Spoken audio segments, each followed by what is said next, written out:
ઓમ શ્રી પરમાત્મને નમઃ. નિર્વાણ પ્રકરણ પૂર્વાદ. મહેન્દ્ર પર્વત પર અગ્નિની સાક્ષીમાં ચૂડાલા અને શીખી ધ્વજના લગ્ન. એક સુંદર ગુફામાં પુષ્પશયા પર બંનેનો સમાગમ. શીખી ધ્વજની પરીક્ષા માટે ચૂડાલા દ્વારા માયા દ્વારા ઇન્દ્રનું પ્રાગટ્ય. ઇન્દ્રનો રાજાને સ્વર્ગમાં આવવાનો અનુરોધ. રાજાએ અસ્વીકાર કરતા પરિવાર સહિત ઇન્દ્રનું અંતર્ધાન થયું. શ્રી વશિષ્ઠજી કહે રામ. ત્યાર પછી થોડા દિવસ પસાર થયા બાદ કુંભરૂપિણી સતી ચૂડાલાએ પોતાના સ્વામી શીખી ધ્વજને આ પ્રમાણે કહ્યું, એ કમળ જેવા નેત્રવાળા મહારાજ, મારી આ વાત સાંભળો. હું દરરોજ રાત્રે સ્ત્રી થઈને રહું, તેથી હું મારા આ પ્રકારના સ્ત્રી ધર્મને સફળ બનાવવામાં ચાહું. તે માટે લગ્ન કરીને મારી જાતને કોઈ યોગ્ય પતિના હાથમાં સોંપી દેવાનો મારો વિચાર છે. આ વિશે વિચાર કરતા ત્રણેય લોકમાં તમે જ મને પતિ રૂપે પસંદ આવી રહ્યા. તેથી લગ્ન વિધિથી તમે હંમેશા રાત્રિના સમયે મારો પત્ની રૂપે સ્વીકાર કરો. એ રાજન, ચારેય બાજુથી તમામ વસ્તુઓમાં ઈચ્છા, અનિચ્છા અને તેના ફળનો ત્યાગ કરી આપણે ઈચ્છા અનિચ્છાથી રહિત થઈ ગયા. તેથી મારી આ અભિષ્ટ માંગણીને તમે અવશ્ય પૂરી કરો. ત્યારે શીખી ધ્વજ બોલ્યા કે મિત્ર, લગ્ન કરવાથી મને શુભ અથવા અશુભ કોઈ પ્રકારના ફળની સંભાવના દેખાતી નથી. તેથી તમને ઠીક લાગે એમ કરો.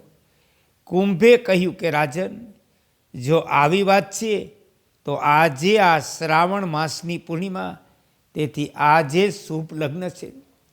કારણ કે કાલે જ મેં લગ્ન વિશે બધી ગણતરી કરી.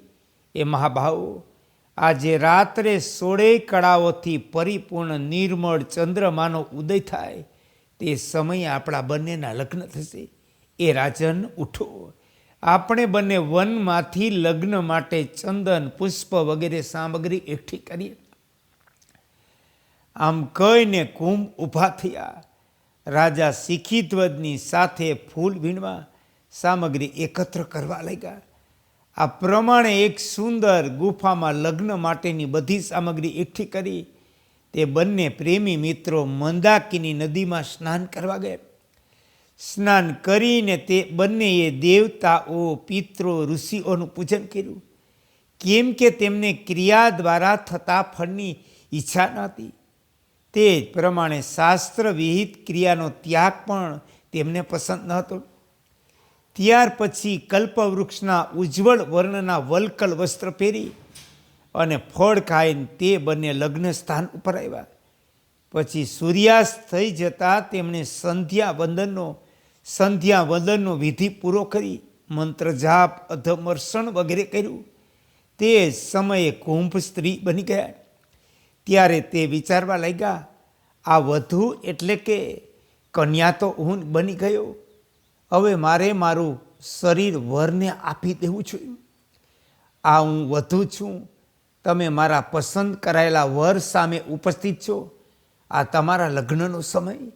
તેથી આવો અને મને ગ્રહણ કરો. આવું વિચારીને તે વરની નજીક ગઈ અને આ પ્રમાણે બોલી કે માનંદ, હું તમારી પત્ની છું. મારું નામ મદનિકા. હું તમારા ચરણોમાં સ્નેહપૂર્વક પ્રણામ કરું. એ નાથ, હવે તમે શાસ્ત્રોક વિધિ અનુસાર અગ્નિ પ્રજ્વલિત કરી મારો પાણી ગ્રહણ કરો. શ્રી વશિષ્ઠજી કહે રઘુનંદન. ત્યાર પછી એ બંનેએ વેદીની પાસેના થાંભલાને ફૂલથી ભરપૂર લતાઓથી સજાવ્યા. પછી તે વેદીમાં અગ્નિ સ્થાપના કરી તેને ચંદનના લાકડા વડે પ્રજ્વલિત કર્યું. જ્યારે જ્વાળા નીકળવા લાગી ત્યારે તે અગ્નિની પ્રદક્ષિણા કરી. ત્યાર પછી તે અગ્નિની સામે પાંદડાના આસન પર તે બંને પૂર્વાભિમુખ બેસી ગયા. પછી શીખી ધ્વજે ઊભા થઈ પોતે જ મદનિકાનો પાણી ગ્રહણ કર્યો.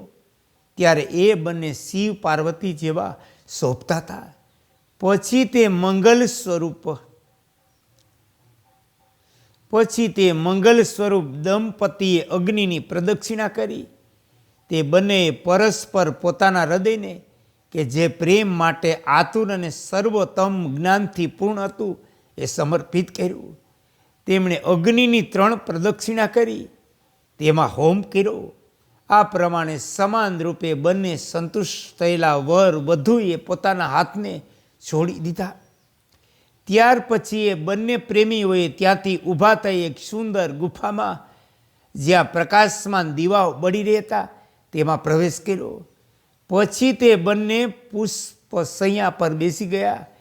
પરસ્પર પ્રેમ ભર્યા જાત જાતના વાણી વિલાસથી, સમય ઉચિત આલિંગન વગેરે કરીને પ્રેમ ભર્યા વ્યવહારોથી, નવા નવા સુખ ઉપભોગથી તે ઉત્તમ દંપતીની તે લાંબી રાત 2 ઘડીમાં પસાર થઈ ગઈ. એ રઘુકુળ ભૂષણ રામ, આ પ્રમાણે તે બંને કુમ શિખિદ્વત તે મહેન્દ્રાચલની ગુફામાં સ્વયં લગ્ન ગ્રંથિથી જોડાય પરમ પ્રેમી દંપતી બની ગયા. દિવસે તો તેઓ પરમ પ્રેમી મિત્ર બની જતા, રાત્રે પ્રિય પતિ પત્ની બનતા. પ્રભા અને દીપકની જેમ તેઓ પરસ્પર મળીને રહેતા, અલગ તો કદી થતા નહીં. આ પ્રમાણે ધીરે ધીરે થોડા મહિના પસાર થઈ ગયા.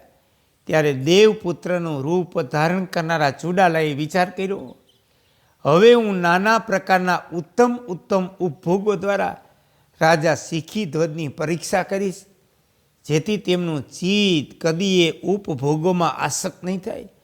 આવું વિચારીને ચુડાલાએ પોતાના માયા બળથી તે વનમાં દેવતાઓ અપ્સરાઓની સાથે પધારેલા ઇન્દ્રને દેખાડ્યા. પરિવાર સાથે ઇન્દ્રને પોતાની પાસે આવેલા જોઈ વનવાસી રાજા શિખિધ્વજ તેમની વિધિવત પૂજા કરી પૂછવા લાગ્યા.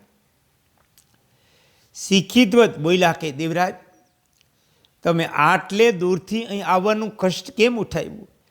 તમે જે પ્રયોજનથી અહીં પધાર્યા તે જણાવવાની આપ કૃપા કરો.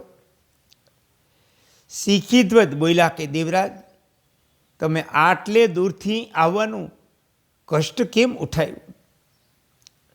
ઇન્દ્રે કહ્યું, રાજન, તમારા ગુણોરૂપી દોરડાએ અમને બાંધી લીધા, જેથી ખેંચાઈને હું આકાશમાંથી અહીં આવી ગયો.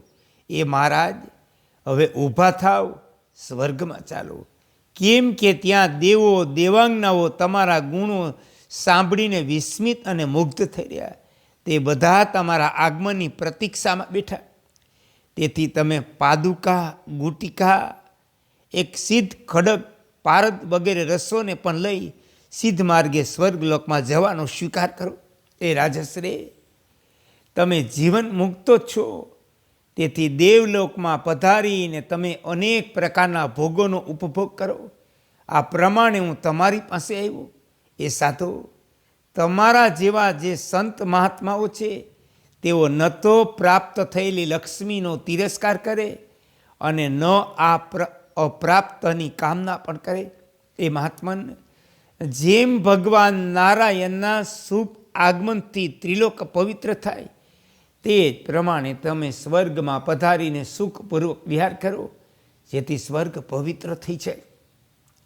શિખિધ્વજ બોલ્યા, દેવેન્દ્ર, હું તો બધા દેશોને સ્વર્ગ જેવા માનું, કેમ કે હું જે પરમાત્માને સ્વર્ગ માનું છું તેની સતા સદા સર્વત્ર વર્તમાન છે.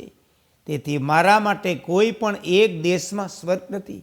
એ પ્રભુ, હું બધે સંતુષ્ટ છું, બધાય સ્થાનોમાં વિચરણ કરું. મારા મનમાં કોઈ પ્રકારની ઈચ્છા તો છે નહીં, તેથી હું બધે આનંદથી પરિપૂર્ણ રહું.